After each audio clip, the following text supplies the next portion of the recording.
Get ready sa isa na namang explosive na military update na tiyak na magpapabanggan sa inyo sa upuan. Abangan ang kapangyarihan ng BrahMos missile na paparating na sa Pilipinas.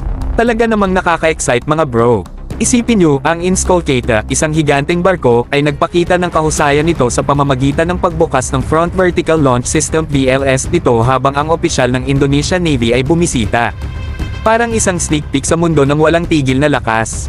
Ngayon, usapang-usapang naman tayo tungkol sa pagdating ng BrahMos para sa Pilipinas. Ito ang missile na magbabago ng laro. Kilala ito sa bilis at kahusayang walang kupas at paparating na ito sa dulo ng taon.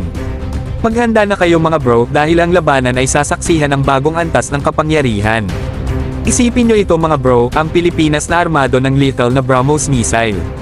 Parang ibinigay mo ang rocket launcher sa isang kampyon na boksingero. Talagang magpapaisip ang mga kalapit na bansa bago nila tayo pakialaman. Tunay ngang pagtaas ng ating kakayahan sa depensa. Kaya't mga bro, maghanda na kayo sa pagdating ng BrahMos, isang puwersa na dapat katakutan sa Philippine military. Ito'y malinaw na patunay na determinado tayong protektahan ang seguridad ng ating bansa at pangalagaan ang ating mga interes. Yan na ang sunod-sunod na military update na pumapalibot sa atin.